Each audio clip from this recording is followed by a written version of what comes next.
Hey, ministry hackers, how are you guys doing? Long time no see. It's been a few weeks since I've been able to get on here and do a quick video for you guys.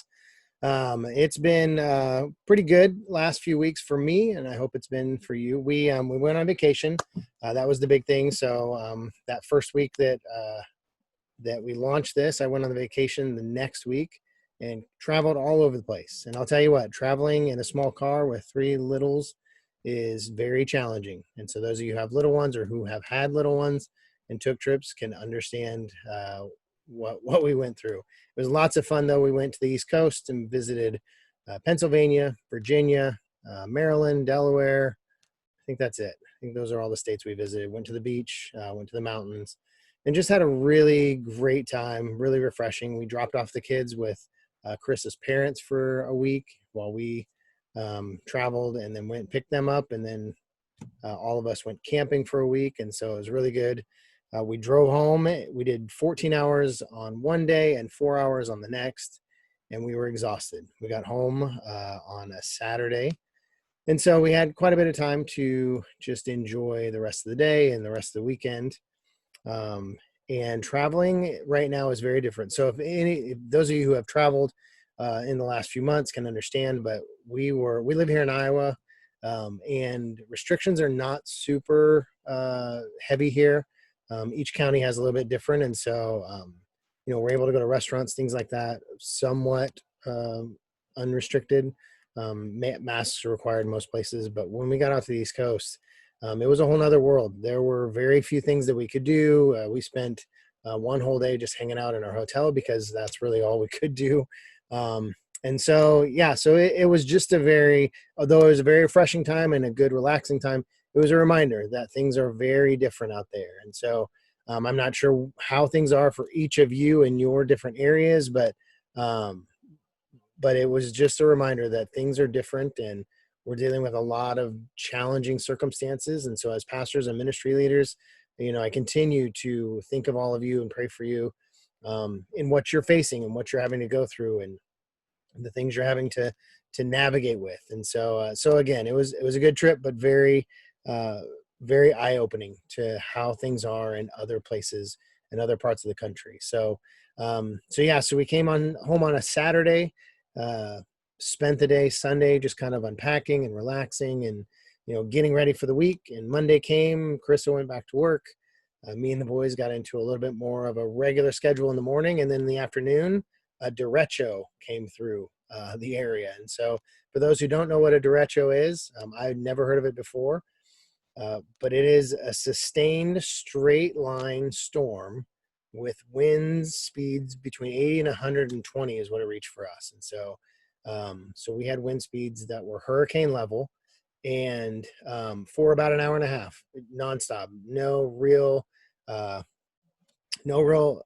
gusts. It was pretty much just straight wind for about an hour and a half. And it was interesting because we watched it come in on the news, and you could see the line where the camera was looking over the river here, the Mississippi River, and you could see the line where the storm wasn't and where the storm was. And where the storm was, the river was, had white caps and had dust and everything flying up, and it came through and pretty much devastated this whole area. And so Monday we lost power at about 1:30 in the afternoon when the storm hit, and we were without power until Thursday evening at 7:30. It came back on. And so luckily, thank the Lord, it was relatively nice, pretty good weather. It was pretty mild for August for us here. And so we were able to sleep with the windows open at night, and it was pretty cool. And only, later in the afternoon, it got really hot. And then on Thursday afternoon, it got pretty warm, and that was the first day that I really thought, I don't know if we can handle this much longer. For me, kind of all of my optimism started to go out the door, and like, dear Lord, we need some power. And so 7:30 it came on, and we were able to close things up, and we were pretty lucky. We had very minimal damage. We had lots of limbs. We have 2 dead trees in our yard, so we had lots of limbs that came off of that down into the yard. But there were a lot of people around us who lost whole trees falling on their homes, and everything else. I haven't heard of many deaths, and so that was good, but just a lot of property damage. And so yeah, so it's been a very interesting last month. Um, and so, just kind of thinking about all the craziness that's going on. I saw the other day that they had issued their first tornado warning, fire tornado warning out in California. It was a tornado that was going through a wildfire area and was picking up fire as it was going. And so it was a fire tornado. And it was just a reminder of how crazy 2020 has been. And I don't know what your goals and what your plans and how you came into 2020 at the beginning of this year. But I know for me, uh, it has not gone how I planned it to go. It is definitely off books. It is, it is the trip and the Derecho and everything in the summer. It just made me realize more than I already knew that we're halfway through 2020 and there's a lot coming. We have a lot of year left, and it doesn't look like anything's calming down. We have the elections coming. We have, for those of us in the north, we have winter coming. Carissa kind of joked. She said, well, maybe God is preparing all of us with all of the down trees and everything so we could cut it all up. And so we would have all this wood prepared for whatever is coming in the winter time that we're not expecting. And as lighthearted and maybe facetious as she was being, the reality is we don't know. And so I don't know about you guys, but fall is one of my favorite times of year. And I'm feeling it as we're coming into these last few weeks of August, and kids are getting ready to go back to school or have already started back to school. Football is on the horizon, fall, and the leaves start changing, and all of those things are my favorite parts of the year. And even though I feel that, and I kind of in my, my annual timeline internally, I feel that coming. There's also a part of me that's not quite sure what all that means. And so, I know, I'm sure all of you do too, what your fall looks like. Normally, kind of what you're planning and what events are going on and all of those things.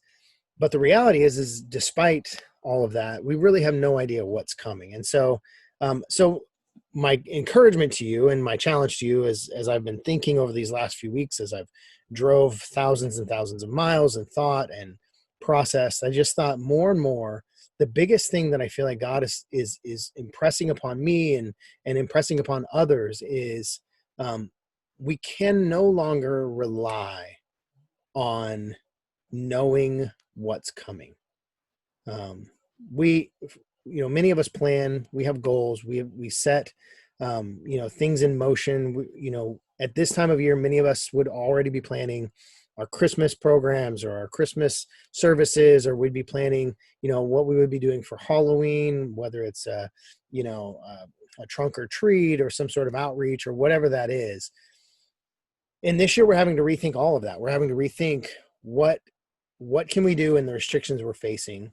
What can we feasibly do in social distancing?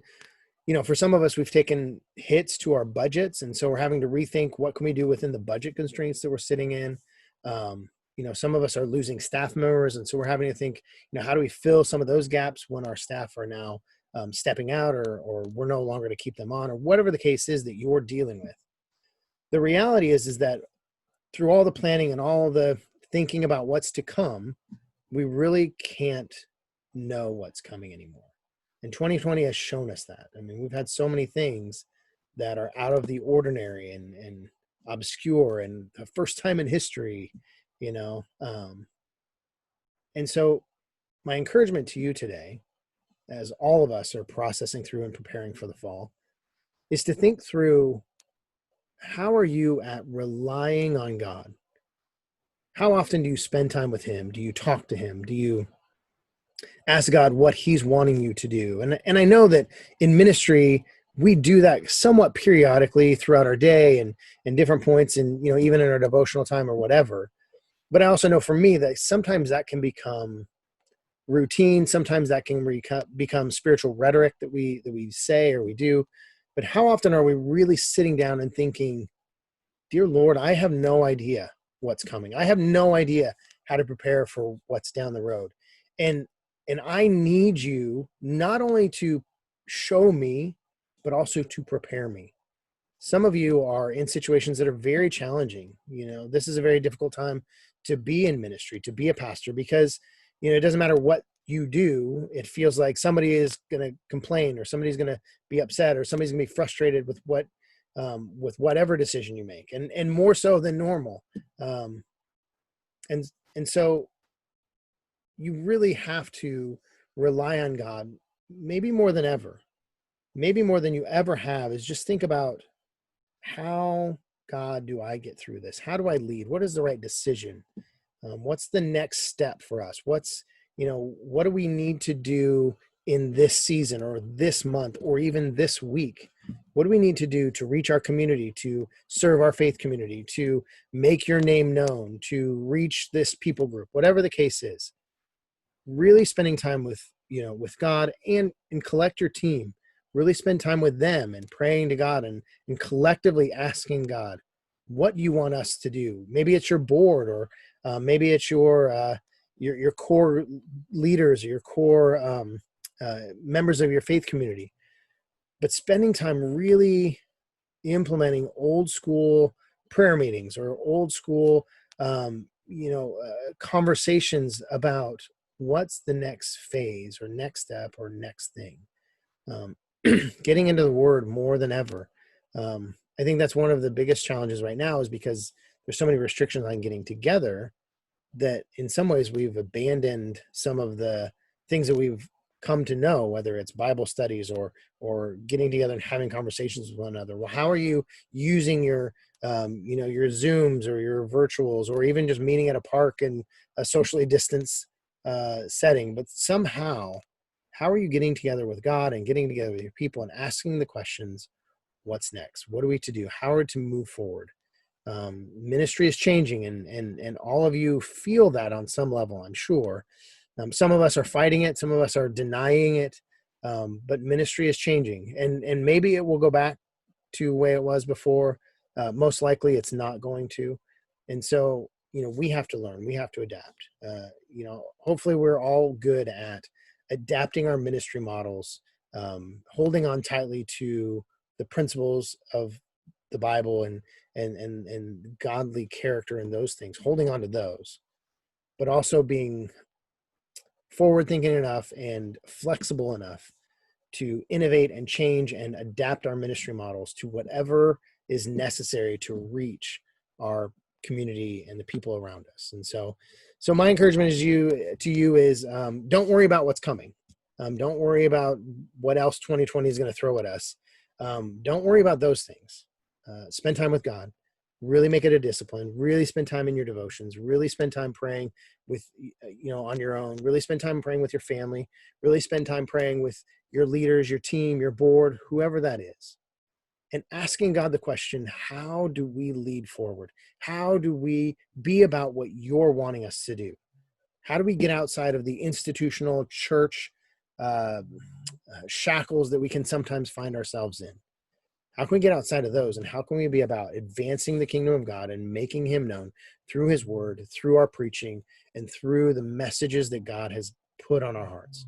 And so, yeah, I just want to encourage you, because like I said, traveling the country has been eye-opening to how challenging things can be for some of us. And I feel for those of you who are in tight restrictions and are really trying to figure out how to do church in areas where you're not allowed to meet at all.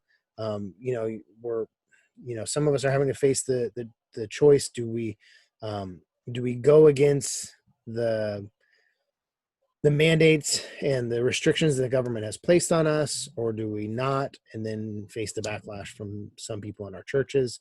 Those are not enviable positions to be in. And so my prayer is for all of you to have the wisdom that you need and the understanding to move forward in the right way that your community needs and that God has called you to. And so anyway, hope you guys are doing well in the midst of all of this.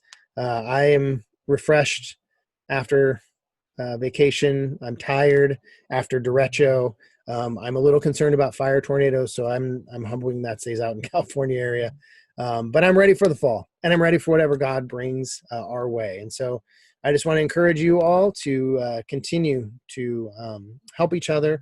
That's the whole idea of this group, is to help one another, share ideas, connect. We have some great people in here. In fact, I want to celebrate Jake Johnson. I posted earlier, but celebrate him today because his book comes out. And so I want to encourage you guys to check it out. It's anybody who's published a book knows the work that it goes into it. And quite honestly, for me, I wrote the book and published mine last year, and I feel like a fiction book is a whole lot more work. And so my hat's off to Jake for doing that, because I would rather write the book that I wrote, because it doesn't take quite as much creativity and imagination. And I think that Jake definitely has a great just a great handle on that. And I'm excited to get the book and to read it, and see kind of what happens. Again, I love the Lord of the Rings genre, and so for those of you who are in that world, I think you'll enjoy his book. So check it out, and have a great day, guys. And I will see you again soon. All right, later.